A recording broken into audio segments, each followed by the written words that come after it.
नमस्कार शेतकरी मित्रांनो, फवारणी व्यवस्थापनामध्ये मावा नियंत्रणासाठी आणि थ्रिप्स नियंत्रणासाठी भारी भारी कीटकनाशक फवारणी करून देखील आपला जर मावा नियंत्रण होत नसेल तर आपल्याला कोणते फवारणी नियोजन करणं गरजेचे आहे त्याबद्दल आपण या व्हिडिओमध्ये सविस्तर माहिती बघणार आहोत। मला एका आपल्या शेतकरी मित्राची कमेंट होती की मी फवारणीमध्ये पोलीस हे कीटकनाशक वापरून देखील माझ्या कपाशीवरील मावा नियंत्रण झालेलं नाही, खूप जास्त प्रमाणात मावा माझ्या कपाशीवर आहे।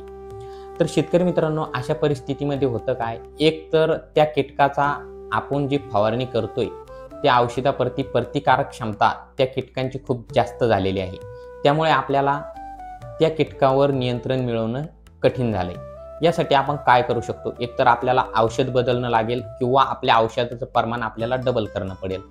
पण शेतकरी मित्रांनो, जर आपण भारीचे फवारणी नियोजन करून देखील आपल्या कपाशीवरील माव्याचे नियंत्रण होत नसेल तर आपल्याला स्वस्त फवारणी करून देखील नियंत्रण कसे मिळवता येईल हे आपण या व्हिडिओमध्ये बघणार आहोत। व्हिडिओ शेवटपर्यंत नक्की बघा।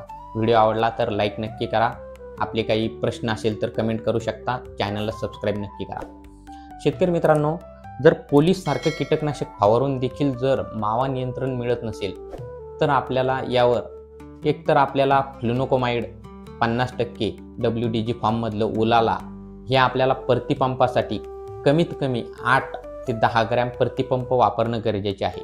6 ग्रॅमने तो मावा मारणार नाही। जर पोलीस फवारणी केल्यानंतर जर मावा जिवंत असेल तर तुम्हाला उलाला 8 ते 10 ग्रॅम प्रतिपंप वापरणं गरजेचे आहे।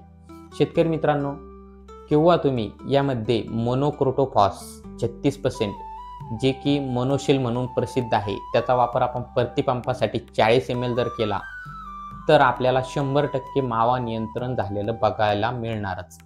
सर्व शेतकऱ्यांना माहिती आहे की मोनोशिलचा रिझल्ट कसा आहे। फक्त मोनोशिलचं एकच दुखणं शेतकऱ्याचं आहे की मोनोशिल फवारल्यानंतर कपाशी इतक्या जास्त प्रमाणात हिरवीगार आणि लुसलुशीत होते की यावर 8 ते 10 दिवसातच परत कीटकांचा अटॅक सुरू होतो। पण शेतकरी मित्रांनो, जर भारीची फवारणी करून आपल्याला नियंत्रण मिळत नसेल तर नक्कीच आपण मोनोक्रोटोफॉसचा वापर करून एकदा आपल्या कपाशीवरील रस शोषण करणाऱ्या कीटकांचा नायनाट करून पुढील फवारणी आपण 8 ते 10 दिवसात त्यापेक्षा थोड्या भारी प्रोडक्टची, भारी कीटकनाशकाची करून आपली कपाशी आपण मावा व रस शोषण करणाऱ्या अनेक किडीपासून वाचवू शकता। मोनोशिल सारखा रिझल्ट सध्या मार्केटमध्ये पूर्ण देशात देखील तुम्हाला कोणत्याच कीटकनाशकाचा बघायला मिळणार नाही। मोनोशिलची फवारणी केल्यानंतर कुठल्याच प्रकारचा कीटक आपल्या कपाशीवर जिवंत राहत नाही। नक्कीच तुम्हाला 8 ते 10 दिवसात फवारणी करण्याची गरज पडेल, पण तुम्हाला 100% मावा, तुडतुडे, थ्रिप्स जे रस शोषण करणारे कीटक आहे यावर मोनोक्रोटोफॉस आपल्याला 100% रिझल्ट देणार आहे। शेतकरी मित्रांनो, यासोबत तुम्ही प्रोपेक्स सुपर वापरू शकता, जेणेकरून तुमची कपाशी जास्त कोवळी होणार नाही आणि प्रोपेक्स सुपरना कडकही होणार नाही। त्यामुळे तुम्ही हे जर कॉम्बिनेशन घेतलं तर नक्कीच तुम्हाला चांगल्या दर्जाचं मावा, थ्रिप्स, तुडतुडे आणि अळीवर नियंत्रण मिळणार आहे। यासोबत एक बुरशीनाशक तुम्ही कुठल्याही घेऊ शकता। तर शेतकरी मित्रांनो, हे आपलं एक साधं आणि स्वस्तातलं पण जबरदस्त 100% रस शोषण किडीवर नियंत्रण मिळवून देणारं फवारणी व्यवस्थापन होतं। व्हिडिओ आवडला तर लाईक करा, चॅनलवर नवीन असाल तर आपल्या शेतकरी महाराष्ट्राच्या या चॅनलला आपण सबस्क्राईब नक्की करा। धन्यवाद।